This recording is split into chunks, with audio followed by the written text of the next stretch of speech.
You're due to play D&D tonight, but you've got nothing prepared. Well, fear not, random internet person. Today I'm going to talk to you about one-shots and why they're going to save your bacon. Greetings gamers, I'm Anto, and as a free action I can tell you to like and subscribe, and today we're going to be talking about one-shots. What are they, why are they useful, and then I'm going to be giving you some examples of one-shots I've used in my games.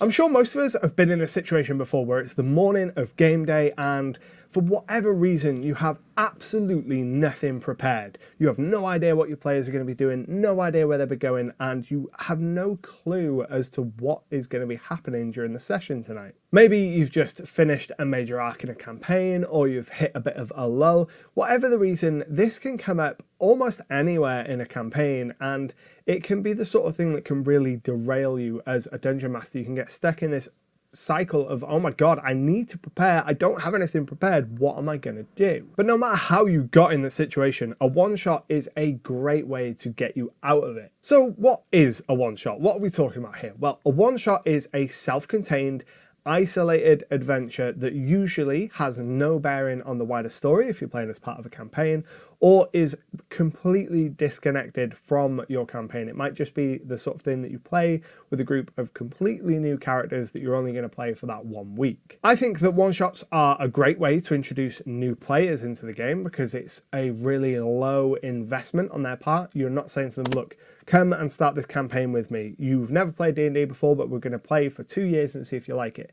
You can run a one-shot and see if they like the mechanics before they invest really heavily into the game. And it's a good way as a dungeon master to mix things up. If you've been playing a long-term campaign with a really serious tone for a couple of months or maybe a year, using a one-shot to introduce some humour or have something a little bit silly is a great way for everyone to kind of reset and take a break from the main campaign and get excited again to play the game. I think of one-shots a lot like a bottle episode of TV. You are isolating a single moment away from the main story, and it has very little impact on the wider story as a whole. In fact, approaching a one-shot, kind of like how you do a bottle episode, is a really great way to go about it. There are 3 main pillars that make a great bottle episode that you can apply to your one-shots. The first is a limited cast of characters.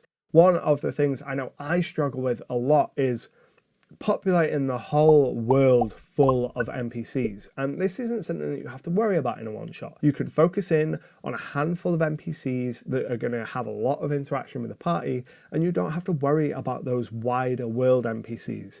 Because it's isolated from your main campaign, you probably don't need to worry about who they interact with and what the different political intrigue is with all these different NPCs or how their interactions is going to impact things in the long term. You could just have a couple of caricature characters that get a laugh out of your players or your players can really attach themselves to, and then just keep running with it. The next pillar of the bottle episode is a limited location. Again, this works really well for a one-shot because it cuts down on that prep time. You can just isolate your entire session to a single location or a small area, and that means that you're not worrying about having to prep something half a world away for your players. And finally, the last pillar of a bottle episode of a TV show is seeing things in a new light. Usually with a limited cast of characters in a limited location. Over the course of an episode, you will learn new things about a character. Well, the same can be true in a one-shot. You can use a one-shot that is completely different in tone or subject matter to your usual campaign to reveal things about the player characters or have them discover things about themselves that they otherwise wouldn't have. You know, how these characters react to this new environment could tell them things that they didn't know about themselves. So now I want to tell you about 5 of the one-shots that I have run in my game and what worked about them. First up is an adventure I called Facility 42. My players had been doing some main quest stuff for a fairly long time now, and they'd just come to a new city and they were in no rush to go and carry on with their main quest, so they wanted some downtime. They mulled around the city looking for odd jobs, and they were just trying to find something a little bit different to what we had been doing for months. So I had them approached by an NPC who offered to sell them a treasure map. They were immediately suspicious, as they should be. A weird person comes up to you on the street and says, I've got a treasure map for you. You are going to be suspicious, but they still paid for it and took that treasure map and head out into the wilderness to investigate this location, this Facility 42. For the most part, Facility 42 was a classic 5-room dungeon. There were guardians at the entrances, there were puzzles and traps and monsters to fight, and new loot to discover. But I also sprinkled in some extra elements. I used this session to introduce a new character to the party, a new player character to the party, Six the Marion. This is a homebrew race that one of my players made, and we used this adventure to sort of introduce some of the world lore about this new race. These living marionette dolls, almost construct Warforged-like creatures. Six had also been exploring this facility and she'd gotten herself stuck in one of the traps. So when the players arrived and solved the puzzle to get through to one of the rooms, they found her there, and then they all joined up and continued searching this facility for the rest of the adventure. So in terms of cast of characters, I kept it really limited. There was the one NPC that gave him the adventure map, and then there was the one new player character. There were no other talking NPCs in this. I did sprinkle a few dead previous adventurers in this facility and a few journal entries just to mix things up so they had some things to interact with that weren't combat or puzzles, but it meant that I didn't have to do a huge amount of prep. And then for the location, again, it kept it really simple. It was all isolated to this one facility. I mapped out the facility really simply on the Donjon website. I just grabbed a random map and threw that in front of the players, and it worked really, really well. We had a lot of fun. Part of that came from the seeing things in a new light. Because this was isolated from the main campaign, I got to use a lot of things that I normally wouldn't. Quite high-tech traps and weird esoteric magic. I even threw in a mech suit that had been built for a beholder so that they could walk around all armored. It was really cool. A lot of sci-fi elements that wouldn't fit elsewhere in my game, but that the players got to interact with and get new experiences from. Facility 42 worked excellently as a one-shot because it was just a standalone dungeon. There was nothing super complex about it. They got a little bit of new information about the world, but nothing that they absolutely needed. It was nothing that they felt they had to have. The next one shot that I want to talk to you about is one I called Jojo's Bizarre Adventure, and it actually took place immediately following Facility 42. So the players still weren't ready to go and do main quest stuff. They just wanted to have a bit of break, a bit of downtime. So I decided that there was going to be a circus in the city that they were in. And once they realized there was a circus there, they thought that could be really cool. Let's go and see the circus for the evening. During the daytime before the circus, I sprinkled in a few hints here and there that there had been some children gone missing. Nothing too overt, nothing that the players directly interacted with, but just in my description, I described how they could hear people shouting a child's name in the background or things like that, things that would become relevant later on. So the evening comes round, they head to this circus and they take in the show. There's different acts, there's trapeze artists, acrobats, fire breathers, all the usual kind of circus things. And then there was Jojo the Amazing Clown. Now, I had Jojo be a very stereotypical clown, big shoes, big hair, brightly coloured outfit, big wreath around his neck. And during part of the act, he called people out from the crowd, and one of the characters in the party decided they would go up. And this routine was they were going to stand against a board, and Jojo was going to throw knives and sort of pin their clothes to the board. You know, the standard circus affair. But what I did was after he'd thrown the knives, when he came to collect them, I described that he had a terrible smell about him, this eggy, sulfuric smell about him, and told that to the player and carried on. They enjoyed the rest of the circus and went home for the night. And the next morning they were contacted by their contact at the local law enforcement, who told them that a series of children had gone missing.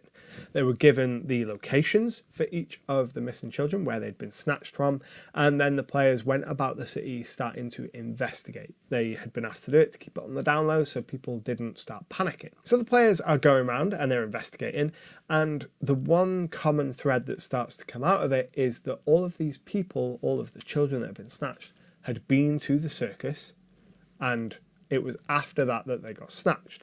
So the players reasonably decided, let's go to the circus and see what we can find out. They arrive there and they realize that Jojo, the amazing clown, is gone. They do a bit more investigating, find out that Jojo was last seen near the river, near a sewer culvert. Now, you've probably cottoned on to where this is going. This is very it. A clown stealing children and taking them into the sewer. That was very intentional. I knew that Jojo was going to be a shape-shifting Pennywise-style creature. So the players descend into the sewers, and then it's full horror mode. I lean into every trope.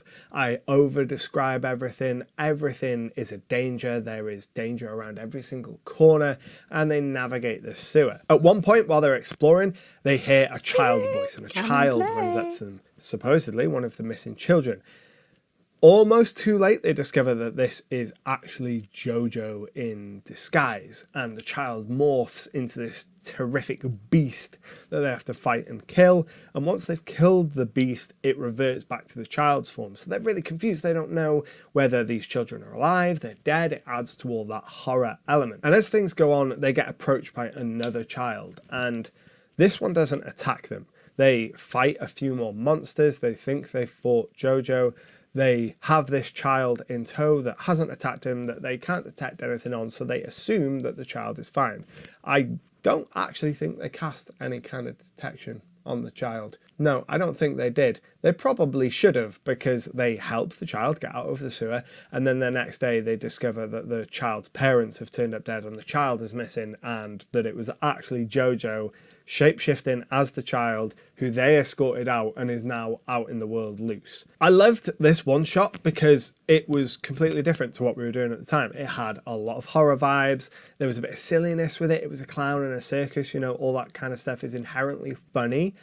And it didn't have a happy ending. The heroes didn't win at the end of it. So playing with genre is one of the ways that I really enjoy messing around with my one-shots and introducing just something a bit different for the players. The next one-shot that I want to talk to you about came about purely because of player choice and the players' actions. Early on in the campaign, the players were in the first big city, Langdale, and they'd been settling in, doing a few odd jobs, and they discovered an underground fighting ring, and they'd started taking part in it. They'd realised that this was a good way for them to make some money, betting on each other, betting on themselves, doing a bit of under-the-table dealing whilst doing these fights, and they'd started to make quite a reputation for themselves.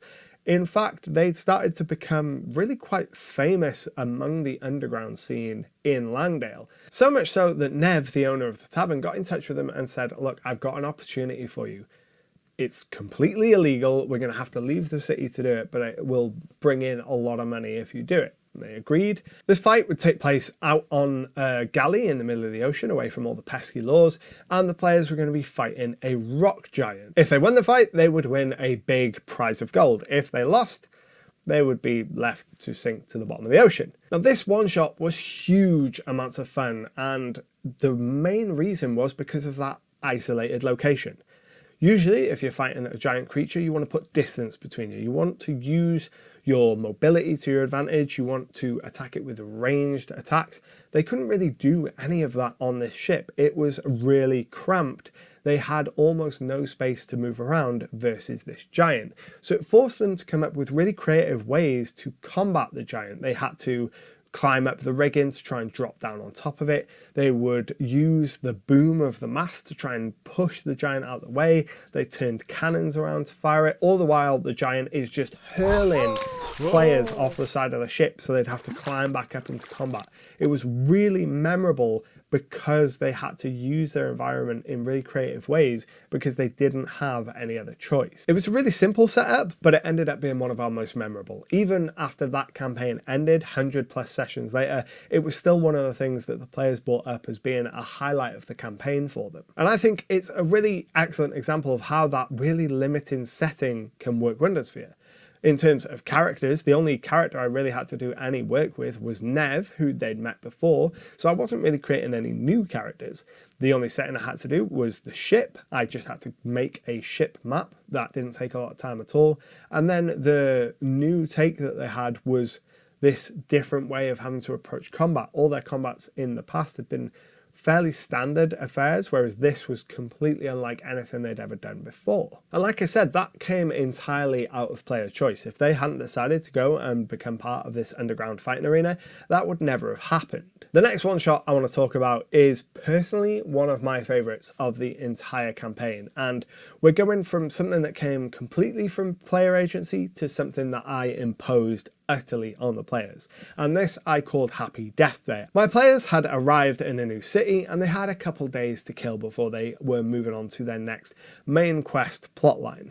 During that time, I had an NPC approach one of the characters, and I said to the player, I said, this character has approached you, you have met them before, you are old friends. And I asked if the player was okay with that. I messaged them before and I was like, look, I've got this idea. Are you okay if this NPC approaches you and says they know you? And they were like, yeah, of course. So I dove straight into it. A few other characters were shopping, and I had this character, Lysander Quinn, approach the players and direct his attention to the party cleric and say he knew the party cleric. Lysander was a paladin of a group known as the Swords of Valor, who were famed monster hunters in their day, and he's now an old man, and he's seen Godfrey, the party cleric, and recognized him, and he's saying, oh, I'm having a retirement party, I want to invite you and your friends to it. Now, the Swords of Valor were famed monster hunters, and they were renowned for slaying a whole variety of monsters through the years. But there was one creature that always eluded them, the vampire Lucian. Now, I made a really big deal of describing to the cleric just how terrible Lucian the vampire was. And the reason I did this is Lucian was kind of like my big red herring. I knew that my players are all, intelligent people. They're familiar with story tropes. They've played with me long enough to know the kind of things that I like to pull. I knew they would expect Lucian to turn up at this party. This Lysander Quinn's having a retirement party. He's inviting all the other Swords of Valor to attend. It's the first time that all of these veteran paladins are going to be in the same place in decades. Perfect time for this famed vampire to come and finish his work, right? So I was relying on that assumption that Lucian would be there, and I used that to hide the true purpose. So the majority of the session was just roleplay. The players met the different Swords of Valor, started talking to them, listening to stories they had, and over the course of the evening, each of the Swords of Valor would speak to one of the players, they'd find something in common, and then they would start to separate out the party. So one of the old men went up to Baydar, our Dragonborn knight, and basically asked if he wanted to have a boxing match with him. He said that Baydar looked big and strong, but he couldn't be that big and strong, because I knew that Baydar's player would immediately fall into that trap and be like, I absolutely am that big and strong, I will fight you right now. And I did that with each of the party members and split them up around this house across 2 floors. So later on in the night, Lucian the vampire arrives, which is completely expected. The closest player, one of the individuals downstairs separated from everyone else, sees Lucian, calls out for help, turns around and realizes that the paladin, Sword of Valor paladin, who was there with them, also a vampire. Every attendee at this party, except for Lysander, who had invited them, and his family, all the people he'd invited that weren't the party members were vampires. And now the players were spread out across this entire house, each isolated with a different vampire. So my players had expected to have to fight this one vampire, this one really powerful vampire, Lucian, all together against him. But instead, they were all separated throughout the house and were now having individual fights of their own, having to fend off against these vampires. What I liked most about the session was that each player was in a completely different situation and had completely different goals within their combat. So Godfrey was with Lysander Quinn, and his goal was keeping the old man alive. This guy wanted to don his armor and go out there and fight the vampires, and Godfrey was trying to basically chain him to a desk to keep him from getting himself hurt. My favorite of all the fights, though, was Ao, the Azaman monk. She'd followed one of the vampires upstairs with Lysander Quinn's grandchildren to basically put them to bed, and when that paladin was revealed to be a vampire, Ao's fight became about protecting these children. And in one of the most cinematic moments of that entire campaign arc, Ao threw herself in front of an empowered fireball that was intended for these kids and tanked the whole thing. The explosion like ripped out half the building, and Ao, still alive but barely, sort of pulled herself up and was all battered and tattered and torn, very much like Gohan in the Cell fight. And sort of one arm limp at her side, she uses her radiant blast attack, her key ability, to blast the vampire out the side of the building, and it was super cool. What I liked most about this one shot is playing with those player expectations. They expected to have one kind of fight, they ended up with a very different kind of fight. And I think that particular session is a really good example of how splitting the party can actually be a lot of fun. The last one shot I want to talk to you about today is the Village of Sanford. I run my campaign online most of the time, and we were due to play in session, and I wanted to do something a little bit special. So what I did was I took the Village of Sanford from the film Hot Fuzz, which is one of my favourite movies, and I basically D&D'd it. I created the Village of Sanford, and instead of having the neighbourhood watch that is responsible for all the terrible things behind the going-ons in the town, I had a Medusa. My players were approaching the town, and on the long road that leads to the town, dotted along were these humanoid statues that just looked like they were decoration. You know, there was moss and cracks, they looked weathered like they'd been there a long time, and the players thought nothing of it. As they're approaching, there is a big banner above the entrance to the town that says Sanford, the happiest place in the realm, and immediately the players got the reference. They were like, it's Hot Fuzz. This is absolutely Hot Fuzz. They joked that all the NPCs would be super friendly, and sure enough, they get into town and all the NPCs are really friendly, and they just immediately bought into the bit that I was going with. Each NPC in town was named after an actor or a crew member on the set of Hot Fuzz, and it was filled with lots of little Easter eggs and references to that film. Now, I normally run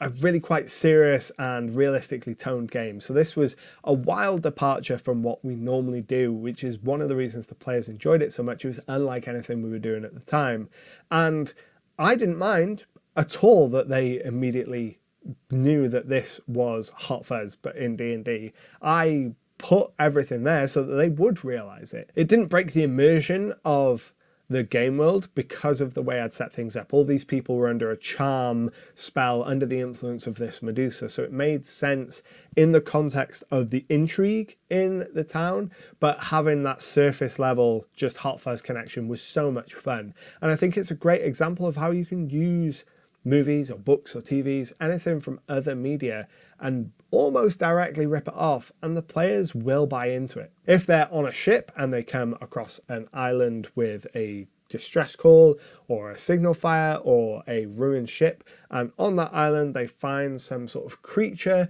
and that creature infects one of them, and then when they're sailing across the ocean, that creature bursts out of the person and starts chasing people down on the ship. Yes, that is just the movie Alien, but the players aren't going to mind because it's a really fun and dramatic adventure. And if they spot the reference, don't shy away from it. Lean into it. Add more things in to the situation to reward them for spotting it. So in Sanford, I added all kinds of little details that weren't originally there, but as soon as the players noticed that it was like Hot Fuzz, I started pulling in more overt references that I didn't put in at first because I didn't want it to tip them off. Once they'd been tipped off, I just threw everything in, model village, everything, and they loved it. I really hope this video has helped inspired you to not worry if you don't have anything planned for your next game. As I said, there will be a link below to my Patreon where you can get even more ideas for your next game. And if you want to learn about my process for making a homebrew campaign, you can find it right here. But until next time, happy gaming.